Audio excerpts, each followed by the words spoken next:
आपल्या आभाळा एवढ्या मळवटाच्या रसरशीत लाल कुंकवात पुरती न्हाऊन निघालेली सतेज अशी राजांची रसरशीत तांबडी सावली फक्त सईबाईंना दिसू लागली. स्वारींचे हे असं रूप कधी नजरेला पडलंच नाही. आता सईबाई साहेब एक क्षणभरही थांबू शकत नव्हत्या. वेळ झाला तर ती रूपवैभवी चैतन्य लाल सावली हातची निसटेल त्या नुसत्या शंकेनेच त्या थरथरल्या. त्यांच्या क्रोश पायात कसले तरी उदंड बळ संचारले. त्या खड्या झाल्या. त्या सावलीचे पाय धरून ठेवण्यासाठी सईबाई भरल्या मळवटाने इतमामात चालल्या. त्यांच्या ओठांतील तुळशीपत्र त्यांना रोखण्यासाठी क्षणभर थरथरले. पण सईबाई गेल्या कायमच्या पार पलीकडे. राजांचे सावळे सुंदर स्वप्न सरले. सईबाईंचा निष्प्राण हात शंभूबाळाच्या हातात निसटला. तो मायाळू कृश हात मंचकावरच्या बिछातीवर कसनुसा होऊन कोसळला. त्यांच्या ओठातील हताश तुळशीपत्र निसटून घरंगळत त्यांच्या गळ्यातील मंगळसूत्रावर ओघळले.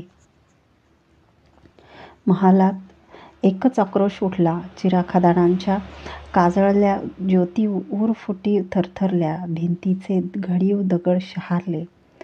आऊ आऊ म्हणून भेदरट हाक घालीत शंभूबाळांनी सईबाईंचा पडला हात उचलून गदगद हलविला.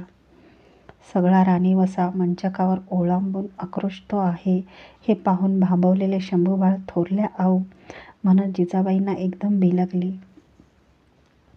धाराऊंनी बाळराजांना महलाबाहेर काढले. सरत्या पावसाला शिवाजीराजांचा भावगड ढासळला. एक मनाजोगा जमलेला मनसुबा वाहून गेला. मळवट भरल्या सईबाई नापरतीच्या मोहिमेला निघून गेल्या.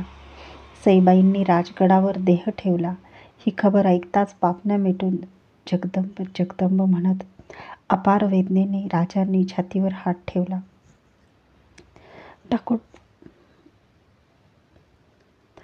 टाकोटाक ते प्रतापगडावर राजगडी आले.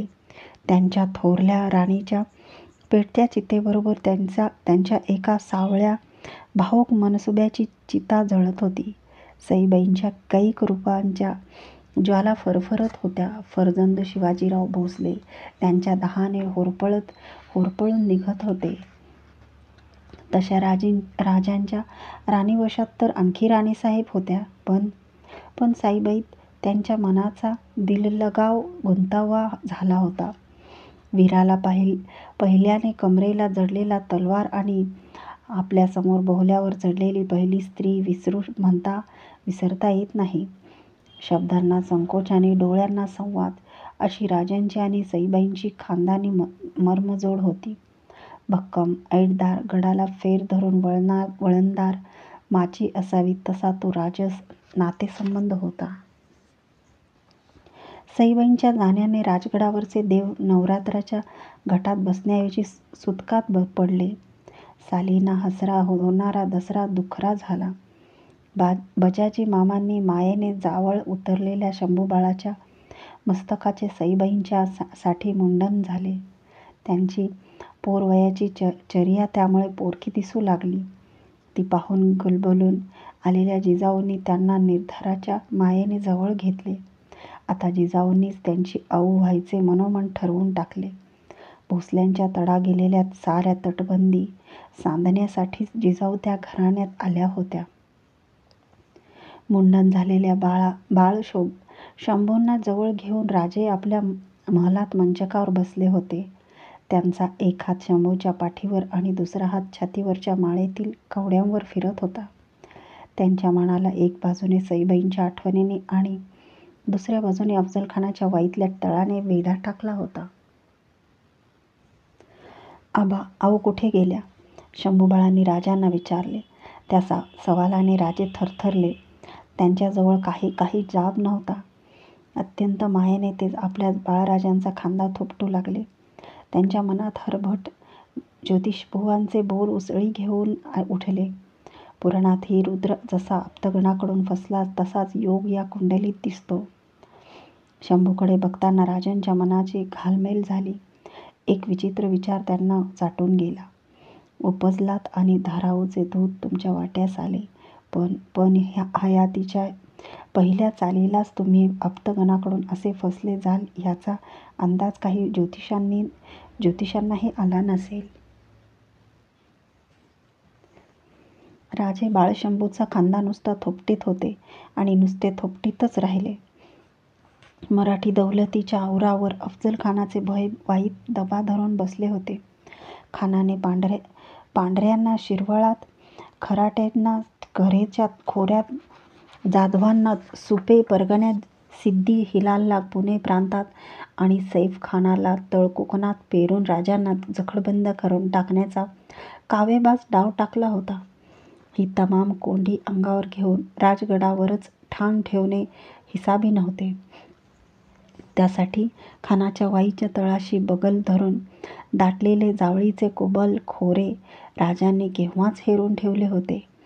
प्रसंग पडला तर त्या खोऱ्यातील प्रतापगडाच्या शिडीवरून मावळतीकडून त्यांना सिताब आणि सलामत कोकणपट्टीत उतरता येणे शक्य होते.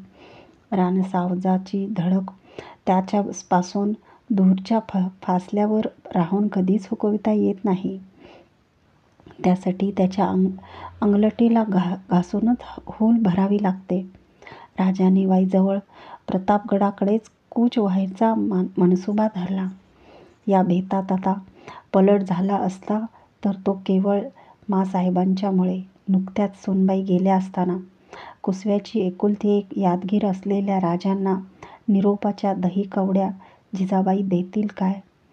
काय कल्लोळ माजेल त्या माऊलीच्या काळजात? थांबविण्यासाठी त्यांनी मायेचा पायगोवा घातला तर? ते सारेच टाळण्यासाठी राजगड सोडताना आऊसाहेब भेटीसाठी न येताच तसे करावे असा सल्ला खुद्द राजांनीच जिजाऊंच्या खाजगीच्या कारभाऱ्यांना दिला. तो देताना त्यांचा हात गळ्यातील माळेच्या कवड्यावरून थरथरत फिरला. मनात विचारांच्या कवड्यांनी कितीतरी डाव टाकले. आणि जर खानाच्या मोहिमेतून परतीची वाट आम्हास नाहीच दिसली तर सईच्या जात्या पायांचे ठसे आम्हाला पुढच्या दौडीचा माग देतील. आणि माँसाहेब आमच्या नावानं जगदंबेच्या भांडाऱ्याची चिमूट शंभूबाळाच्या कपाळी भारण खाशाश्रीच्या राजाची बेलरोटी उचलतील. भवानीनं तेवढं बळ त्यांच्या चिमटीत भरलं आहे. पण आमचे शंभूबाळ तो भंडारा पेलतील. माते वेगळा पोरका दिसणारा अश्राप जीव तो छे. भोसला आणि पोरका होणं नाही. आमच्या महाराजा साहेबांना पोरपणीच घोड्यावर मांड घ्यावी लागली. आम्ही सुद्धा तसेच पुण्याच्या भरड जहागिरीत दाखल झालो. प्रसंग पडला तर त्याच वाटेवर शंभूबाळांनाही धावणी करावी लागेल. एकदा उपजताना जगदंब म्हणून श्वास घेतला की भोसल्यांना तो हयातभर इमानाची संगत करतो. मग पोरकपण त्यांच्या वाटेला कधीच जात नाही. राजांनी मन बांधले.